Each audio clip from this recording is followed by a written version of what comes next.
வெயில் காலம் ஸ்டார்ட் ஆகிடுச்சு. ரொம்ப நேரம் அடுப்படியில் நிற்காமல் உடலுக்கு ரொம்ப குளிர்ச்சி தரக்கூடிய இந்த குழம்பு பார்க்க மட்டும் இல்லைங்க, டேஸ்ட்டும் ரொம்பவே சூப்பராக இருக்கும். வாங்க எப்படி செய்யலான்னு பார்க்கலாம். ஒரு கடாய் அடுப்பில் வச்சுட்டு ஹீட் ஆனதுக்கப்புறமா எண்ணெய் விட்டுக்கலாம். சீரகம் தாளிச்சிட்டு காரத்துக்கு ஒரு 2 வரமிளகாய் மட்டும் ஆட் பண்ணிக்கிறேன். இது ரெண்டும் பொரிஞ்சதுக்கப்புறம் பார்த்திங்க அப்படின்னா பெரிய வெங்காயம் கட் பண்ணி அதில் ஆட் பண்ணிக்கலாம். நான் பெருசுலே சின்னதாக இருக்கிற வெங்காயத்தை எடுத்திருக்கேன், அதனால் கொஞ்சம் சேர்த்து எடுத்திருக்கேன்.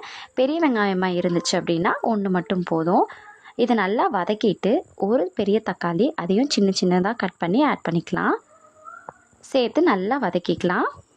இப்போது 1 ஸ்பூன் வரமிளகாத்தூள், 1/4 ஸ்பூன் மஞ்சத்தூள், 1/4 ஸ்பூன் பெருங்காயத்தூள், தேவையான உப்பும் சேர்த்து நல்லா வதக்கிக்கலாம். இந்த மசாலாவோட பச்சை வாசம் போகிறதுக்காக துளியூண்டு தண்ணி மட்டும் ஆட் பண்ணிவிட்டு நல்லா கலந்து விட்டுக்குங்க. ஃபுல்லாக பச்சை வாசம் போயிட்டு எல்லாம் ட்ரை ஆனதுக்கப்புறமா இதை எடுத்துக்கலாம். இப்போது அடுப்பை ஆஃப் பண்ணிவிட்டு பீட் பண்ணி வச்சுருக்கிற தயிரோடு அதில் ஆட் பண்ணிக்கலாம். உப்பு டேஸ்ட் பண்ணி பார்த்துட்டு ஓகேனா நீங்கள் அதோட விட்டுறலாம், இல்லைன்னா ஆட் பண்ணிக்கோங்க. இதோடு நல்லா மிக்ஸ் பண்ணி விட்டுக்கலாம்.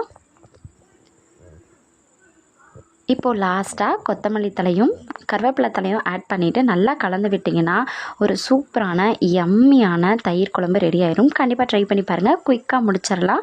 டேஸ்ட்டு தாறுமாறாக இருக்கும். கண்டிப்பாக ட்ரை பண்ணி பாருங்கள். ட்ரை பண்ணி பார்த்துட்டு எனக்கு கமெண்ட்டில் சொல்லுங்கள்.